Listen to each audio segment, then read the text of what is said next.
Deep dive. Yeah. Our first deep dive of the day. We got Ravens versus Patriots. The Ravens get the win, 37-20. So we'll start with the Ravens O versus the Patriots D here. Yeah, let's do that. A lot of people are curious about what is Bill Belichick going to do to stop Lamar Jackson. You figure there's a way. Yes. There's always a way. There always to is. Stop the other team's best player. But maybe it's a little bit more difficult when that player is so dynamic like Lamar Jackson. Well, it is. It's more he's dynamic. They pose some matchup problems regardless, even if he's at quarterback for the New England Patriots. So here's just two things, really base angles right off the bat. You know, the Baltimore Ravens, they're one of the biggest teams in football, and especially their offensive line. I need to actually just pull it up so I can just read to people the size of this offensive line. All right, it is huge, and it's across the board huge. So whether you start with Yanda at right guard, 6'3". 305, kind of the smaller one there, Bozeman, 6'5", 317. He's the other guard, Skura is 6'3", 313, that's the center. Now, you get into Ronnie Stanley, 6'6", 315. You get into Orlando Brown. He is a giant of a man. Let me just make sure I got that. He's like 6'8", 345. Wow. So that just tells you that right away. Yeah. So right off the bat, they have that aspect to go with. Then, I would say out of all the Patriots teams we've seen in the last 19 years that have been in the Super Bowl conversation, right, because it's been 19 years in a row, this is probably the year they have the least big guys on their defense. They have kind of gone the route, as we've talked about, lots of linebackers, lots of DBs, and they match up that way. Which has been really successful for them. Really for the first successful. 8 weeks of the season. Every team's got their kryptonite in football. Every team does. It shows through every year. It's a matchup sport, matchup game. 1 week you can dominate a team. The next week you come back and you go, well, this team wasn't even as good as the team we just dominated. But they pose a different matchup problem that sometimes can expose one of your weaknesses. And that's where the Ravens first have the advantage. The Patriots usually, giant people across the board. But this year, they really only have 3 guys that are in the 300-pound conversation that they play on a regular basis. Lawrence Guy at 315. They got, I'm missing Darius Butler, number 70. Or Adam Butler, excuse me, not Darius. Adam Butler at 6'5", 300. And Danny Shelton, who is enormous at, I just want to make sure I get it right, 6'2", 345, all right? Yeah. They always believe in big people because they two-gap, right? They want to do two-gap. So that poses problems, let alone the next time Bill Belichick is going to have to change the approach. And I think the biggest thing, and I would like to say, is I don't think he's going to be able to two-gap as much next time, if that makes sense. Yeah, exactly. Okay, so two-gapping, right? So what they did a number of times is they two-gap because basically they'll ask their defensive linemen to hold up. We want you to hold up the offensive lineman. Don't penetrate. Don't go anywhere. Just stay head up with them. Lock your arms out. And then we want you to read the play, basically. And if the ball goes to your right, we want you to throw the guy off to the left and make the tackle to your right. Yeah. If the ball goes the other way, we the opposite. We'd like you to throw the guy to the right and make the tackle to the left. Works in 2 ways, right? Because you can make the tackle yourself, or it holds up the offensive lineman so they can't move to a linebacker. Exactly right. It gets them stuck. So it's hard to get to the second level and do those type of things. Well, it's a little different with the Baltimore Ravens, as you saw. They fake the speed sweeps. They got guys in motion. They're faking the ball up the middle, and then it's Lamar on the edge. Yeah. So a guy doing 2 gaps is like, oh, gosh, whoa, this gap, that gap, oh, God, I can't figure it out. And that's what they did a number of times. And on that, I'm going to go to my first jib segment. Oh. Yeah, because this is one thing that I saw in a flaw where Bill Belichick is going to have to fix this the next time around. You're asking a guy like Lawrence Guy, let's just say he's two-gapping, right? Okay, so here he is. Let's say he's on the outside edge, or he's right head up with the offensive tackle. Okay, or maybe he's even on the edge of the guard, in between the guard and the tackle, and he's going to then, maybe two-gap. Well, let me just explain it and just stand up. So here we go. So he's going to stand up. So what they did a number of times is, like Lawrence Guy, here he is, said hut, and he comes up, and Ronnie Stanley just went right out and blocked the linebacker. Didn't even make contact with him, all right? Now, Lawrence Guy's sitting here like this. Okay, great, nobody's blocking me. This is amazing. Sure. But he doesn't commit himself, because that's what they tell him. Don't commit yourself, because then if you miss, there's a huge hole behind you. But Now, on the flip side of that, there's Lamar Jackson. Okay, so here's Lawrence Guy. He's stuck. Nobody's blocking him. But here's Lamar Jackson on the other side of the ball. He's going like this. He gets the snap, and he goes like this, and he rides the running back in, and they're attacking Lawrence Guy. So here he is. Yeah, he's in a gap, but the gap's like 6 yards wide, all right? And he fakes to the running back up the middle, and he's going, oh, gosh, I got to stop the guy to my right, to that gap. And then by the time he realizes, oh, the running back doesn't have the ball, it's too late because Lamar Jackson's too fast. And you're asking, need to block him. You don't even need to block him. Yeah. And now some guys have gotten up to the second level, to your point, to stop some of the genius there as well. And that was one issue throughout the night. Just that alone was giving them issues to where I don't think they're going to be able to do that type of stuff going forward. I've seen this before out in California with Greg Roman. Yes. And Colin Kaepernick. Sure, you have. They did it back with him. So he's done a really good job utilizing their strengths. And I think there's some teams that want to implement, you think that the quarterback's going to get hurt. You don't want to put the quarterback out. I mean, what did Lamar run? He ran 16 times. No, he ran 16 times for 61 yards. But they were important runs. And they were big runs, right? Whether it was getting down to the 1 yard line or, setting up some good first down runs that, made it second and short, or it was a second down run that got a first down. It was the importance of the run and really his threat that led to Mark Ingram having 15 rushes for 115 yards, which you don't see very much in given up by the New England defense either. Yeah, because the passing game, the numbers are not great. They don't jump off the page. 163 yards for Lamar, 1 touchdown through the air. The Ravens' second leading receiver was Mark Ingram with 2 catches and 29 yards. Hollywood Brown, 3 catches for 48 yards, although you do think that Hollywood Brown is a huge weapon for the Ravens. He changes them. Yeah. I mean, you see what he does. He's the one guy in the pass game who can flip the field for them to take the pressure off to where it says, like, okay, it doesn't have to, even if it is an 11-play, 75-yard drive or anything like that, it doesn't have to be like, 3 yards, 4 yards, 3 yards. It can be 3 yards, 4 yards. Then, maybe we lost 2. But then, Hollywood's over the middle and gets a 25-yard gain, and we're back on track that way. He brings that element, let alone scaring the defense, as far as deep balls over the top. But the big thing is, Baltimore did some things to New England that usually New England does to other teams. Like New England, if they think like, oh wow, you got like 3 or 4 corners that are really paid a lot of money, they'll get in base offense to make sure, like, hey, there's your money, guys. They got to get off the field. You got 2 guys you paid a lot of money. They're not even on the field. Sure. Well, they did that a little bit. And I say they, as in the Baltimore Ravens, did that a little to New England. Because New England had to take their DBs off the field at times. They had to play 2 and 3 down linemen and the linebackers. Yeah. And now the DBs, it's only the 4 in, the 2 safeties and the 2 DBs, the 2 corners.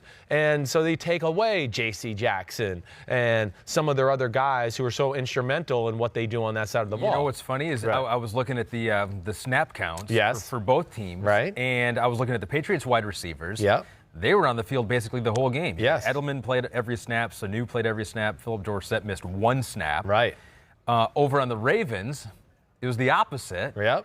Willie Snead played the most snaps of any Ravens wide receiver, 60% of the snaps. Wow. That was it. That was it. Because they're in so many 2 and 3 tight end sets. And then, okay, we'll get in 3 wide receiver sets here and there, whatever it may be.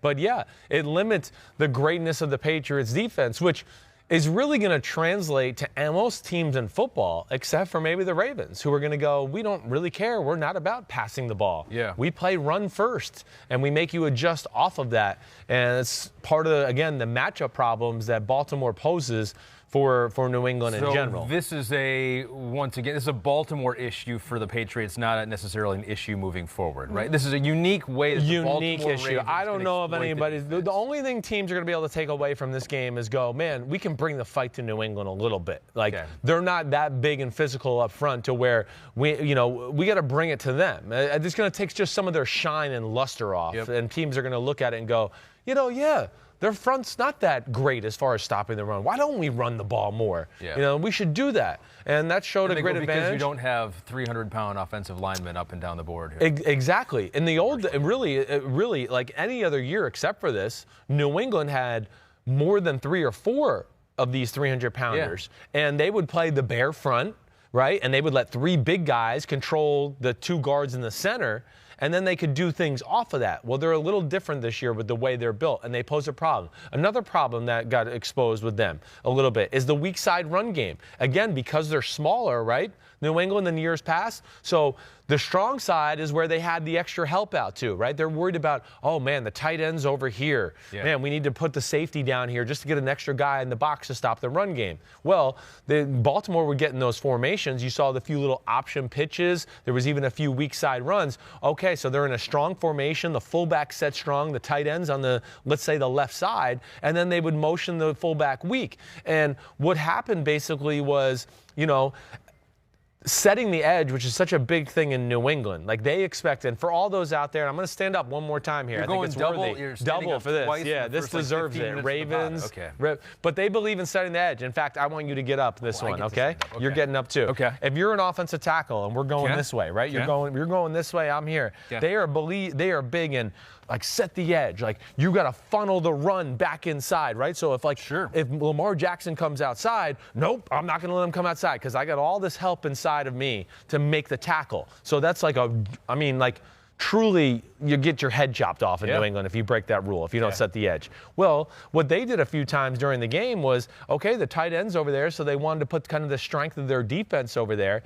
Now, okay, he comes in, he sets the edge, okay, and then it's like a little fake up the middle or something like that. But now it's Lamar Jackson coming right at him, and Mark Ingram's over there to where he can pitch it like an option. So, okay, he's set the edge, but what do you want him to do? He's going, oh, gosh, Lamar's coming at me, and Lamar keeps attacking him, right? And then he just pitches it off, and he's stuck in a spot. So those are little things that, like, you don't see New England get schematically messed with very often. Right. And if you watch the game last night, the first drive, Belichick, you know, he was very calm. Like, you know how he writes, right? He was very calm and he was writing on his thing. The first drive, he was very calm and he was like this. And, good.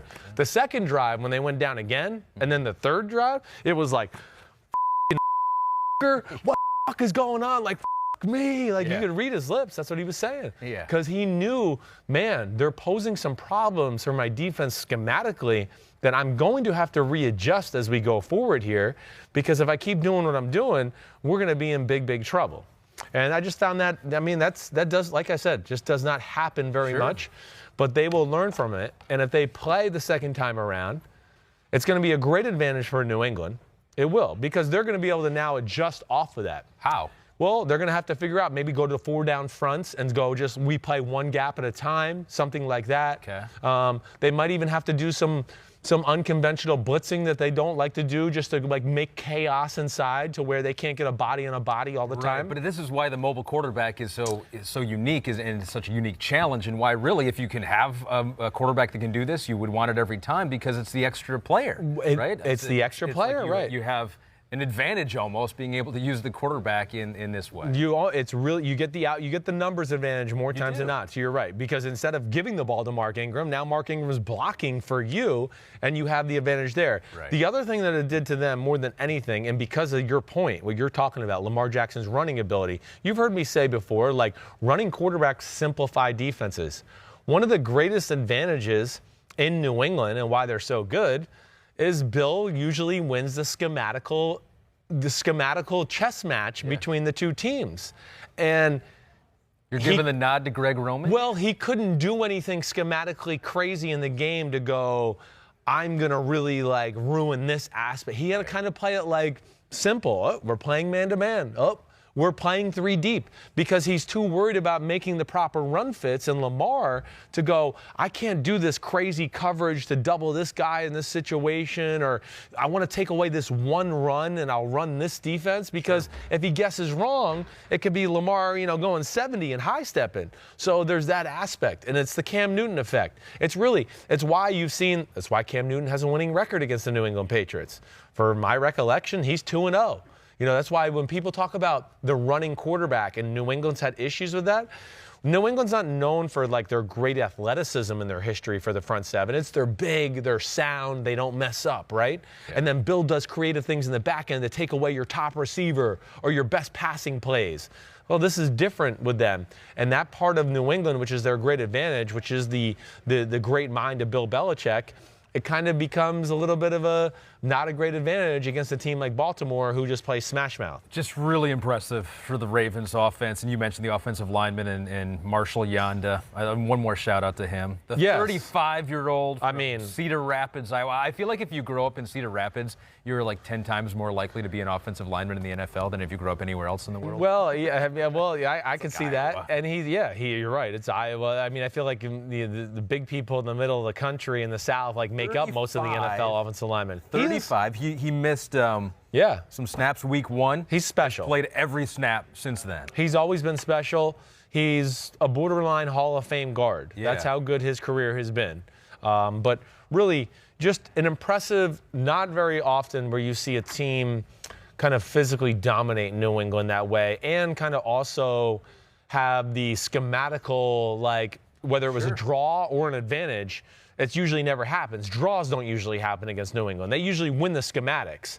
But this time, the schematics were very even, and then it became down to the athletes. And Baltimore, and of course Lamar is such a great athlete, he made plays. And the Patriots defense still very, very good. Without a doubt. Still very good. But probably has looked better than they are because of their schedule. I mean, it's reality. Well, this is the first team they played that's complete. Right, it's reality. Yes, it's complete. It's their schedule has not been that tough. We knew they posed problems for them. I knew that all the way. I mean, I picked the Patriots to win 20-17. And I said to Annie, who was on the jib last night when we were doing our last social media thing, right? I said I would not be shocked if the Ravens won the football game. They pose problems for New England that way. But having to face them once, if they do face off in the playoffs the second time, that will be a big advantage for New England. And really the next match will be if Baltimore can figure out what New England will do to adjust to be one step ahead is really going to be the big aspect of that. Did anything else jump out to you about my notes or anything like that? No, I think you got it all on this side. Do you want few uncharacteristic mistakes, whether it was jumping off sides by Dante Hightower at a big moment, or the jumping off sides on the field goal that led to a touchdown the very next play. New England did some things in this game that we don't see New England do either way. And really the biggest thing was the defense not being able to get off the field. Especially, we saw the early drives and how they got up 17-0. Right. But the more important drive was, oh gosh, it's 17-13, and New England's got the ball, right? Okay, and they're driving down. The fumble happens. New England gets the ball back again. It's 24-20. You're going, oh, New England's still going to come back and find a way to win this game. Here we go, right? And Baltimore goes on a 14-play, 81-yard drive, probably the biggest drive of the year, with Harbaugh going for it on fourth down. Lamar Jackson made a great corner route throw to Mark Andrews against man-to-man coverage against Terrence Brooks. I don't know if you remember that play exactly, but that was a huge moment in the game because 14-play, 81-yard drive for 8 minutes where their defense had been tired and on the field a lot at the end of the second quarter and third quarter, that pretty much evened the game out, gave the defense the energy it needed to make another stop. And then, of course, they put on a late touchdown once again. It's just not very often we see somebody do that to the New England Patriots. Time of possession for the Ravens, 37 minutes. Time of possession for the Patriots, 22 minutes. Right. So I mean, that's crazy. Super dominant. You never see Patriots give up touchdowns and Patriots offense settle for field goals. Yeah. And because usually that's what New England does to the other team. They make you settle for field goals and we score touchdowns. And it was kind of vice versa in this one, which is rare to see New England in that position. I want to switch to the other side. Yeah, that's good. I hit it all, you think? Anything I think you got it all. All right, good. Yeah, all right. That was very thorough. All right, okay, good. So how about Patriots O, Ravens D. So we got Tom Brady threw the ball 46 times. Yes. Not what they want to do. 285 yards, 1 touchdown. I was looking at the deep ball. So you throw it that many times, you figure, okay, maybe he made a few deep completions, and he did, just 2, but passes 10 or more yards downfield for Tom Brady. 2 of 7, 55 yards, 1 interception. Yeah. So they couldn't effectively throw the ball deep down the field. Nope. Couldn't effectively run the ball. Right. And so basically it was the short passing game is all the Patriots had. It was. I mean, again, a little bit of a disadvantage where you don't see the Patriots be at the disadvantage up front very often, but their O-line's beat up. they're not the same. I mean, David Andrews, he's gone for the year. He's one of the better centers in football. They're missing their left tackle, the kid Isaiah Wynn from Georgia, his first-round pick. He's not there. Shaq Mason's not having a great year. So they have issues up front, and they got a guy in Marshall Newhouse who's been cut by, I feel like every team in football for a reason, and he's playing left tackle. So they're not going to win the battle against a team like the Baltimore Ravens, again, where let's get into this and why New England eventually goes to no huddle, because they just said, we can't deal with these big people they have on front. That's the biggest issue. And Brady, he's not great on the deep ball passes. More times than not because he's getting hit as he's throwing it, or he's throwing it deep because he's going, oh, shit, they're collapsing on me. And that's really, first off, Brady's fearlessness in the pocket, is he a little jumpy here and there? Sure. But, not jumpy to, Eli Manning the last 2 or 3 years. No. It's amazing how fearless Brady still is at 42 in the pocket. He can move a millimeter. Right. And evade in a way, guys. and it's a great, the weirdest thing to watch. It's like a gangly Bambi, but he somehow makes you miss and moves around. A foot here, a foot there, and 5 guys miss. I don't know how if it's just out of respect to Tom Brady, they don't want to sack him out of respect for what he's done in his career. Well, but it's just he barely moves in the pocket. But he's got a great sense. Yes, it is. It is. It's really effective, and of course he keeps his eyes downfield. Yeah, Tom Brady's amazing. Yeah. I'm just amazed at his toughness there. And then really, as the game went on and he realized, oh, man, I'm going to have to throw the ball under pressure, he just said, screw it. And they were hitting him and everything. And I give Baltimore credit, too, for hitting him. I complained about this on PFT a few weeks ago. Everyone, plays Tom like he's, the golden child. They help him up and they, wipe his uniform up. Yeah. And, Josh Norman was getting the dirt out of his knee brace a few weeks ago. Stop it. New England would never do that to Tom Brady if they were playing Tom Brady or another legend quarterback. Belichick would truly get mad if he was you're going to help the other team's quarterback? Are you crazy? What seems weird, too, is every time he throws the ball away, it seems like the refs are over-aggressive in showing that there was a receiver in the area. There's a guy there. He gets a little protected there. I don't know what took him so long on the one intentional grounding. I wanted to be what are you? I mean, there was not a receiver within 30 yards. There's no way Tom just did that. Yeah. There's no way he grounded. I think that's a little sometimes, too. Right? They're Belichick and Brady wouldn't make that mistake. They don't do that. So here's a couple other things here, too. Yeah, go ahead. James White, leading rusher, just 38 yards for the Patriots. Like I mentioned before, they were 3 wide receivers set. They had to. Basically the whole game. Yep. 38-year-old Ben Watson played almost, I think he played every snap of the game here too. Mm-hmm. And so basically the Ravens got them into this personnel that didn't come off the field, and they were fairly one-dimensional. They were. They had to be, because I think they realized early on,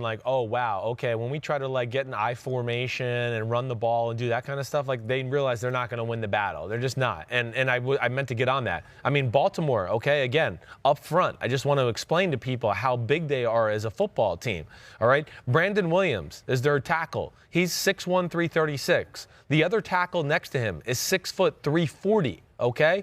Matt Judon, their outside linebacker, 6'3", 261. Chris Wormley, the other defensive lineman they play, 6'5", 300.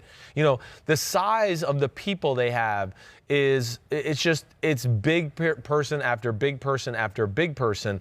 And so I think New England realized, 1, they couldn't get in some of those run sets where they want to stay balanced and do that. 2, they don't have great speed at receiver. Other than Philip Dorsett, no one's really a guy that you go, ooh, I'm scared of him running by me. So now Baltimore, if you're in those run sets, they were kind of doing New England. People are everywhere. And Tom's I don't know who's blitzing or who's coming or what the hell's going on. They gave some really untraditional looks. They do a lot of the things that New England can do to people on defense. So yeah, Brady was seeing ghosts, right? Pete is in my ear saying that. But yeah, because he's not sure either. So really, ultimately... You would never say that. Well, ultimately, that's why they got to the plan of attack you're talking about. Yeah. They went to get and said, okay, we're not going to win the phone booth battle versus this team. Let's spread them out. Let's go up tempo. Let's see if we can tire out these 340, 330-pound guys by going hurry up and doing all of that stuff and just wear them out. And really, that's what they were trying to do. And they were on their way to doing it until, really midway through the third quarter, the fumble by Edelman, which never happens, was huge. And then the next drive, they do go on a long drive, but the Baltimore offense kind of saved them. So they found the right formula eventually. But again, this is a tough matchup for the Patriots. It is. The Ravens have some things on their team that pose problems. We talk about the Patriots secondary. Hey, let's not forget the Ravens secondary is real. You know, when you want to go Jimmy Smith, 22. Yep. Marcus Peters, 24. Not Avonte Maddox. Anthony Everett, okay, 34. He's an underrated, really good player. Brandon Carr, number 39. And then Marlon Humphrey, who's probably just behind Stephon Gilmore for one of the best corners in football. It just tells you how talented they are. So they can mix and match and do things with their front seven because of that great secondary they have, too. It allows them flexibility. So Marcus Peters has totally been implemented into this defense now. Yes. 8 tackles, 1 pass defense. He was one of 4 Ravens defenders to play every snap. I almost feel like the Rams should have kept him. Well, I know. I don't know what happened there, whether it was an attitude or they were scared of just maybe the money they were going to have to pay him. I would think that's ultimately what led to that. Because he played every snap. He is, and he's going to continue because they're going to need him. You know, they have a little bit of a problem in Baltimore where they can't really rush the passer. Now, they can rush the passer a little against New England if it's normal tempo. Yep. But as you saw, when it got up tempo, they don't have speed guys off the edge. So they have to find ways to blitz and do things creatively sometimes, and having good secondary people allows them to do it. So you're high on the secondary. Yes. Not necessarily inclusive of Earl Thomas. No, Earl Thomas I'm not. You know, I know. I wrote the one note. Like, Earl, I mean, you know, you heard Chris Collinsworth say, like, man, they're attacking Earl Thomas in the pass game. Yeah, of course they are. Earl can't run anymore. Now, Earl is still smart and intuitive and can read eyes and has a good feel for the game, and he's still a good tackler. But when Earl gets in coverage situations, no, negative Ghost Rider. He's lost a gear. He's lost 2 gears. I mean, we saw that when, remember, he was chasing Nick Chubb and gave up like 50 yards into the run. And it was like, no, there's 50 more yards to go. Yeah. Don't give up. Yeah, he's lost that aspect. And they were going to attack him, just like you saw when James White got singled on him. They were going to attack him because I'm sure. I used to do that for New England, make coverage tapes, right? So the team we were going to play, I had to make tapes of the DBs and the DBs specifically with notes next to the plays to say, like, ooh, has trouble, bursting out of a break. Ooh, has trouble flipping hips and turning it on. You know what I mean? Those kind of things. New England, of course, is New England. They deep dive into everything. And I'm sure they looked at one of those coverage tapes and said, yeah, Earl does look like he has runs. And whoever's evaluating this keeps going, doesn't run well, or lacks top-end speed. Yeah. And then they attack it. They play that matchup and the scheme game, everything to go with it. Can we give a little more love to Matthew Judon? Yeah, definitely. Because you mentioned him already. Yep. Former 5th-round guy. Yep. Out of Grand Valley State University, Yeah. my hometown. Your hometown. Grand Rapids, Michigan there.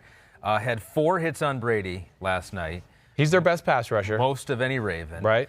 Played over 80% of the snaps for the first time in his 4-year career. He's playing over 80% of the snaps this year.